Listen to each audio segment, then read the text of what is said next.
Alright, so getting back into Ultimate Spider-Man. There's a lot to cover to get caught up with the rest of our Ultimate Universe coverage, but there's also a lot that I want to talk about in this series, so I'm gonna break it up into a few videos to bring the playlist up to speed. So with that said, if you're enjoying these videos, be sure to drop a like, subscribe if you're new to the channel, and don't forget to hit that bell up top to get all notifications.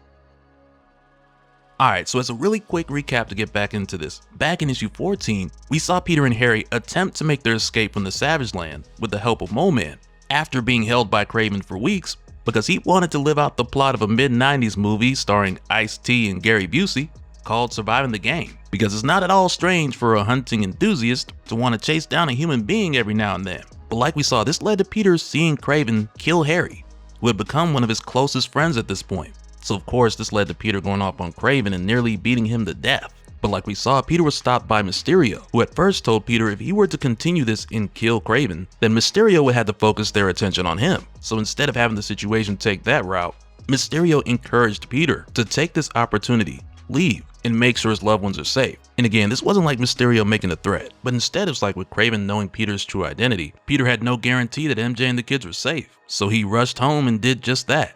And to his relief, MJ and the kids were fine. But after what happened to Harry, as well as Peter knowing that Kraven, Mysterio, and Mole Man all knew his identity, this led to him packing light and taking his family to Utah, in hopes of them being able to lay low for a while. And at the time, this was a very low-key setup in a small RV community with a bit of a mixed crowd, some UFO chasers, retired stockbrokers, and even a row of some anonymous off-the-grid type individuals. But among the people here, they ended up meeting this guy named David, who was already part of the UFO section. But when their daughter May mentioned about getting out and taking a look around, and she named a number of spots that they were going to see. But as soon as she mentioned the arches, David told them that they couldn't go there. And he went on to warn them about an old abandoned military base with a bunch of strange activity, like weird sounds and the earth moving, as well as people disappearing, which for Peter at this time, he had already been guilt tripping over putting his family through all of this. He was blaming himself for not being able to protect Harry, but he also felt like he wasn't able to help people, being this far removed from the city. So after hearing about these missing people, MJ was like, hey, they could use some help. Like somebody, nudge nudge, could go take a look, which is kind of what Peter needed around this time. While on the other hand, you got his son Richard, who was going through some great lengths to get a signal so he could text Felicia Hardy, the new Black Cat who'd recently taken her father's place, who Richard met back in issue 13. And it's around this time where we learn that not only have they stayed in touch, but there's also a little bit of flirting going on. But even now, Richard's not able to ask her out because he loses the little bit of cell service that he has. And now with Peter going to check out the abandoned military base, he decided to take Richard with him, even though he wasn't too sure about it. But more than anything, Peter wanted to make sure that Richard understood how dangerous things could be, especially after what happened to Harry. But at the same time, Peter also knows that one day Richard's going to be grown, so he won't always be able to protect Richard. And that's where Richard brings up that he has a suit, so he'll be safe. So Peter's like, yeah, we need to have a chat, referring to the suit so he can lay down some rules. But as soon as Peter gets started, the suit's basically like, wait, I got this. Rule number 1, no touching Mary Jane. Rule number 2, protect. And Peter's like, no, these are different rules. And it's like, yeah, keep doing the other stuff, or not doing. But what Peter's getting to now is what he wants the suit to do when Richard is wearing it in a dangerous situation. So Peter tells the suit that Richard told him that they've been practicing, and he asks the suit, how's that going? And the suit's like, well, I think. Then Peter's like, he also told me you could take over if things go bad, or if he faces something he's not ready for. And that's where the Pico suit's like, I can. And then it changes to I will. So to test a bit of the suit's logic, because you can't just copy and paste parental instinct, Peter then asks the suit, so if you had to make a choice between saving me and saving him, you know what to do, right? And the suit tells him, yes, Peter, because I'm modeled after you. If that ever happens, I need to save everyone. And right there, Peter's like, nah, not the answer I was looking for. Like, that's not quite it. Because Peter just wants to be sure that this suit will do anything to protect his son. And I believe just based on this conversation that the Pico suit understands that just a little bit better than before. Because from the time Peter first got this Pico suit and he met Otto and Peter decided to give the suit his own personality, the suit has been continually learning and evolving throughout these different phases, before and after, to where eventually it started having to make calls on its own. So when you take those factors and you apply it to the fact that Richard's been wearing the Pico suit for a couple months at this time, based on that you can tell we have the ingredients for something building up here, especially with the suit having some very ambiguous orders when it comes to protecting Richard at all costs. But later on, when they get to this abandoned military base, you still have Peter showing Richard the ropes, so to speak. Because when they go in to take a closer look, one of the first things Peter tells him is if you have a bad feeling about something, assume something is wrong. even if you don't see anything. And that's followed by Spider-Sense going crazy just before Ultimate Sandman shows up, as he grabs Peter and just tosses him. Which makes for a perfect segue to lesson number 2, which is be ready for anything and stay on your toes, because you never know when you're gonna need to act fast. But this whole encounter played out like a loop, because every time Sandman would form, a countdown would begin. And at first he would attack Peter, but eventually when the countdown ended, Ultimate Sandman would be blasted by the tower, he would lose his form, and then this all would start over again. And now I really don't blame Peter for not picking up on this earlier, because in each of these attacks he took a lot of hits to the head, which made for another useful lesson, which is, don't get smashed in the head. But at the same time, this also led to Richard going from, hey dad, tell me what to do, to him in the suit figuring out that the tower was a containment device designed to keep the Ultimate Sandman here. Which then led to Richard making a very optimistic decision, with him deciding to use the suit to destroy the tower. Which on one hand is like, yeah, okay, your dad's getting wrecked, so this could help. But at the same time, they don't know anything about Ultimate Sandman. So helping him out, it could have been a recipe for unleashing their worst nightmare. But fortunately for them, they found out that he was just a guy at the wrong place at the wrong time. Because as soon as the tower is destroyed, he's able to go back to his normal form and speak actual words for the first time in 3 years. So he tells them his story of how he was just a normal guy who got too curious when he snuck onto this base, knowing that they were doing some illegal government experiments, only for him to get captured and have them turn him into one. But after they saw what he become, they built a tower to keep him from reforming, and they just left him here. And now when it comes to government experiments in the Ultimate Universe in the North American region, things like this were handled by the Midas Group. And we know that Midas was taken down by the Ultimates and later Dr. Manhattan by America Chavez. But it's hard to say if the initial takedown of Midas had anything to do with the full abandonment of William Baker, Ultimate Sandman, because all we really know is that Baker has been here for 3 years, but we don't really know how long this base has been abandoned, or even why it was completely abandoned for that matter. But nonetheless, after hearing this story, Peter's like, bro, so you can transform yourself into anything with sand. And Baker's like, yeah. So Peter's like, dude, you could have wrote the word help or save me, any number of things instead of bashing his head in. And that's where Baker's like, yeah, you're right, I should have thought of that. And later on, when this goes to a conversation between Peter and MJ, where he's telling her about what happened with him and Richard throughout the day and their experience with Ultimate Sandman, it then leads into a conversation of how messed up their world is. But then it comes around to Peter asking MJ if she's tried again to reach out to Gwen. But in her case, it only went to voicemail, but she knows that Gwen went to Harry's funeral because she saw the pictures online. And when MJ asks Peter when's the last time he talked to Ben, he lets her know that he's supposed to check in tomorrow. And really, with the help of some of these guys out here who are already into getting foreign intel and using scramblers, they've been a huge help as far as allowing for a way for Peter and MJ to communicate with the outside world. But even still, when they do, they gotta be quick and keep it under 5 minutes to be safe. And for good measure, when we see Peter calling Ben, the two of them make it seem as if Peter is some life insurance salesman, which allows them to say enough for Ben to let Peter know that he's okay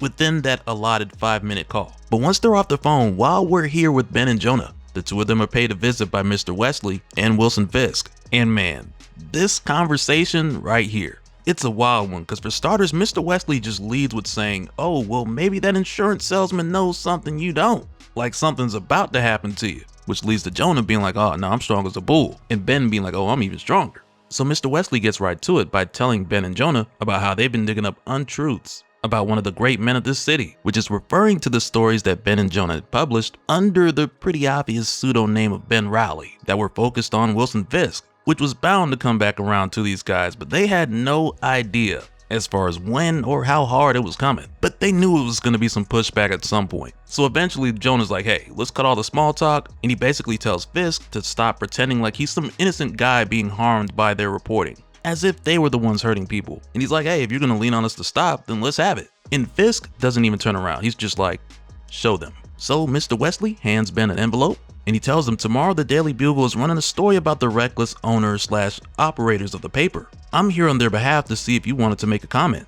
What you are looking at here are various well-sourced police and forensic reports confirming the deaths and murders of a not so insignificant number of people who all happen to share the same name, Ben Rowley. So the real question is, what did you do? So right there, Jonah asks Fisk, like, you killed every Ben Rowley in New York? Only for Fisk to finally turn his head and be like, goodness no. I belong to a global organization. We killed every Ben Rowley on the planet. Which, when it comes to sending a message, killing every Ben Rowley in the world is about as gangster as it gets. But off of a knee-jerk reaction, it has Ben asking why did he do that? And Fisk tells him, you write a story, you think you're changing the world. You tell the truth and you think it matters. It does not. So then Jonah's like, okay, is this you educating us? Or are you here to put an end to the practice? And Fisk just tells him, I wanted you to know that I'm an admirer of your work. But strong words, they elicit a strong response. And now what's almost just as crazy about all this is the fact that Fisk doesn't want them to stop. And he even tells them here that they give him something to point back to pick apart, to reframe, to ridicule, to further their plans. So Fisk is like, I want you to keep going. You're a useful tool to separate us from them. So Jonah tells him, your plans, I hear if you want to make God laugh, tell him all about your plans. And that's where Fisk is like, here's what you don't know. As far as you're concerned, I work for God. And what you call night, that is his hand casting a shadow over the earth itself. So please, continue what you're doing. Be a useful distraction. But stop hiding behind others. You'll just get the wrong people hurt. And as they leave, Mr. Wesley's like, okay, well, about that comment that I came for the record, would you guys care to make a statement? Do you have anything to say? So Ben and Jonah look at each other for a second, and then Ben's like, sure. When all this is done, when wrongs have been righted and the shadow is lifted, I'm the guy who's gonna write the obituary. And you can quote me on that. And it's like, while we're on the topic of the truth behind the lies as well as the dearly departed, in the next month of April, this takes us over to Gwen Stacy, who's visiting the grave of her late husband, Harry Osborn. And for a moment, this takes us through a few of her memories that build up her story to this point, and it reveals to us a secret that she's been keeping from years prior to the start of this series. But it starts out with her remembering a talk that her dad gave her when she was little, just after Gwen's mom had passed, with him telling her life isn't fair. I wish that wasn't how things are, but it is, Gwen. And because of that, things are going to be different now. But I have to keep doing my job, and you have to get up every day and continue to become the amazing person your mother always knew you were going to be. And at that time, the young Gwen asked her father, when will it feel better, Dad? And that's when he told her never. No one ever gets past losing somebody that you love. But the good news is that they're never really gone. They live on in your heart. Which from here goes on to another memory of an early date between Harry and Gwen when they first expressed their feelings for one another. But this is just the story that's being told on the surface, because on one hand, this was a very important night for the two of them at the start of their relationship. But as part of telling the story that's hiding behind this one, so to speak, we also find out that this was a significant night because this was also the night when Gwen got the news about the remains of her father being found after he had been missing for years. Which again takes us back to the conversation she had with him when she was little, with her father going on to say, no one ever gets past losing somebody that you love. But the good news is that they're never really gone. They live on in your heart, and no one can take that away from you. You see, as the years pass, your memory of mom won't change, and you get to remember her in the way that most children would, perfectly, not ruined by age or learning that parents are regular people and flawed just like everyone else. And of course, the young Gwen's like, no, I always think you're perfect, Dad. And that's when he told her, well, I'm not. I have secrets that many in the world, especially you, won't find out until I'm gone. You might not understand who I was. People might say bad things about me. They might say nothing at all, because the mystery will hold. Just understand one thing. Everything I've done was for you, so you will understand this world as it really is. That's my legacy to you. And the next thing we see is the older Gwen not too long after her and Harry's date, where she's told, after years of trying, we finally recovered your father's remains. They didn't want to give them up. They didn't want us complete. But now, thanks to good fortune and circumstance, his final wish can come to pass. He wanted you to take his place and join us. And when this person asks her if she knows the words, Gwen goes right into it because she's been waiting for this. And that's what she says, the words. The world is a lie. And only through embracing those lies and becoming the master of them can we truly see. Our craft is old, older than the lie. Our power is ageless. The amulet passed from sire to spawn. 1 to wear it, 5 to share it. We are Mysterio. Which now is like the first layer of this crazy reveal, because not only is Mysterio 5 different individuals, with Gwen now having been one for years, because this flashback of her taking her father's place and officially joining with Quentin, Beck, and the others, this was before her and Harry got married in 2016, and she had been keeping this a secret from him all along. But getting back to Gwen having these flashbacks as well as the story underneath the story here, at their wedding, there's a moment where Norman Osborn, Harry's father, had asked to cut in while they were dancing so he could have a conversation with Gwen, which essentially came down to him asking Gwen to make a promise as his new daughter-in-law. And that promise was to never let Harry distract her from what she was put on this earth to do. And at that time, she told him, I can make that promise. And now this takes us right into Gwen and Harry's first Christmas as a married couple, where again, all of these memories and these special moments, they're all telling two stories at once. But at this time, Harry pointed out how a moment like this has a lot of pressure, because that first gift as a married couple, it really shows how much you know the other person. And come to find out at the time, Harry bought Gwen a copy of Dr. Jericho Drum's book, titled The World That Is and the World That Was, which for obvious reasons was hard to get a hold of, but from Harry's perspective, he had just believed that Gwen was into all this conspiracy stuff, so he figured it would be something she'd really like. And she even said to him at the time, like, conspiracy? Do you know what this book is about? It suggests that the world has two timelines, the one we're currently living in and the one that we're supposed to be living in. It's about tachyon particles and temporal echoes, not flat earths and chemtrails. It's the real reason you can't find this book anywhere. And at the time, Harry was just like, see? I knew you'd like it, so what'd you get me? Which is hilarious, but I bet you this Jericho Drum book is a banger. And after this, when we go to 1 year before Gwen visiting Harry's grave, which is 2 years prior to the Maker's return, so we're going back a bit here. And I mean back to the time when the Maker was first locked in the city. But this takes us to another Mysterio meeting, where Gwen brought Quentin and the others the undeniable truth about the Maker and how he's manipulated their world. And this is huge for Gwen, because her father died going up against this secret system. And now when one of the other three Mysterios asks how does she know that this is true, and we'll get around to who these other three are over time. But when one of them asks her how she knows this information is solid, keep in mind it was around this time when Harry's parents were also killed and Oscorp absorbed Stane Stark. So she had access to all the secrets that Obadiah Stane had tucked away. And that's how Gwen learned the real history of the world. So with her bringing this to Mysterio, you know, with the 5 people being one, Quentin Beck tells them that they need to act fast and release the information. But that's where Gwen's like, no, we ain't finna do that. And she tells him, you'll understand better after you look at the copies I brought for all of you. But we can't risk having any involvement traced back to us.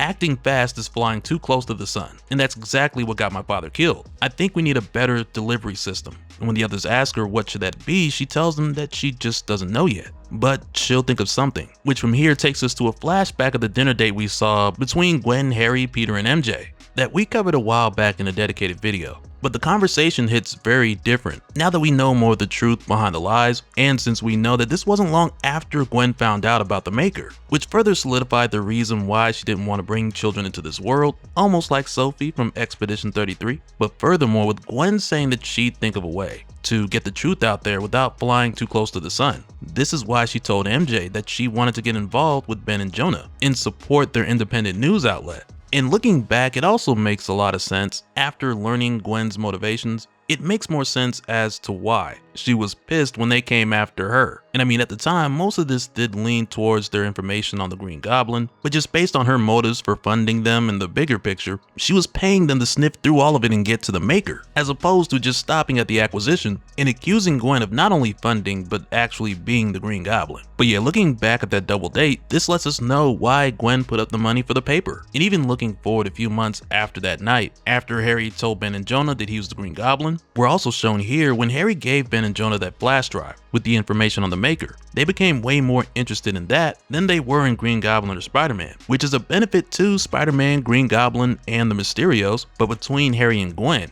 she's the only one who really knew how much danger she was putting them in, which is why, in my opinion, she also has the blood of a lot of Ben Reillys on her hands. And after this, we jump forward again to what is now months before us seeing Gwen visit Harry's grave, during the time when Kraven had taken Harry and Peter, because it's here when one of the other Mysterios come to tell Gwen that they found her husband, they found Harry. And now this other Mysterio, it's not Quentin Beck, but they are the current active Mysterio. They're the current one holding the amulet, and they're not supposed to pass it over to Gwen for another 2 days. But because they know what's going on with Kraven, because the pre-existing Mysterio alliance with Mole Man led to them finding out about Kraven's deal with Mole Man, they know about Harry and Peter being held. And we'll see who this individual is when the amulet gets passed later on. But that's not important right now. It's another crazy reveal, but we'll get to that. But right now, they're just giving Gwen the heads up because Harry's in danger, because they know for a fact that Kraven wants to kill both Harry and Peter. So when Gwen gets this news, she's like, hey, the amulet passes in 2 days. Do I even have that long?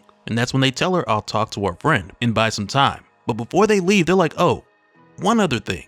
Are you aware that you're being followed? And now this goes back to a protocol that Harry put in place where if he went missing, he wanted Otto to make sure that someone was looking after Gwen and keeping her safe. So when Gwen found out, she confronted Otto, and he of course told her the truth, but because she already has so many secrets, and because she is Mysterio, she was forced to shut this all the way down, even to the extent where she straight up just fired Otto, with him noticing that her behavior patterns were a bit odd. And truly, her getting rid of Otto is not only her protecting Mysterio, or even herself so to speak, but on top of this, she didn't need any loose ends screwing up what was just around the corner. Because next, when we jump forward to the moment where Peter saw Harry get shot, this is where we learned that our eyes deceived us.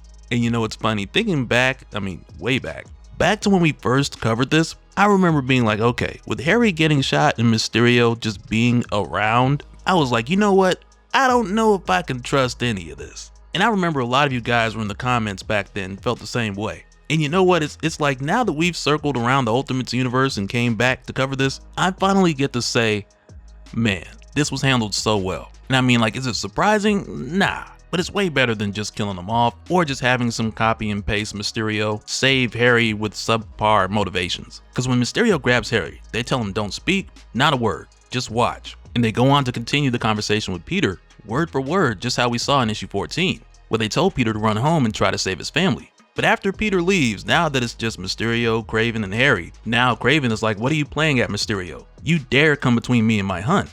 And Mysterio's just like, I do, but only because you came between me and mine. So long, comrade. And right there, just blows his brains out, just before Gwen reveals to Harry that she's Mysterio. And he just flips out, because it's a crazy way to break the news to somebody. But from here, when we go back to Gwen in real time, who's visiting Harry's tombstone shortly after she's joined by her late husband, who's now late for a different reason, because it's not like dead late, he's living late. But with Harry joining Gwen here, he understands with people believing that he's dead, and the Green Goblin isn't, then he doesn't have to worry so much about others connecting the dots. But then there's a moment here where Harry asks Gwen, why didn't she tell him that she was Mysterio?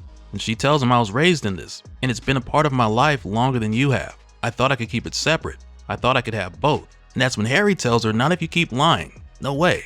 And not if you're gonna keep being so secretive. That's not going to work. But Gwen is just like, I'm Mysterio, Harry, and secretive is just another word for mysterious. That's who I am. And from there, Harry's just like, we'll figure it out, because you bad. But that's his wife, so he's just like, okay, yeah, we'll figure this out. So when she's like, okay, what's next? Now Harry's like, we can take the fight to them. Now we win. So yeah, I'm gonna end this one here, but we still got some more Ultimate Spider-Man to catch up on. Leave your thoughts in the comments, drop a like if you enjoyed the video, and I'll catch you guys next time. And so now real quick, I want to give a special shout out to all the patrons. Thank you guys for all of your support. And for anyone who's new here, who wants more information on how to support the channel, I got a link below where you can go to patreon.com/dopespill. But that'll do it for this one, guys, because now between this and Ultimate X-Men, I still got a little bit of a ways to go to complete our Ultimate Universe coverage for Earth 6160, because I'm thinking about putting it all together in one super huge big spill video. Let me know what you guys think.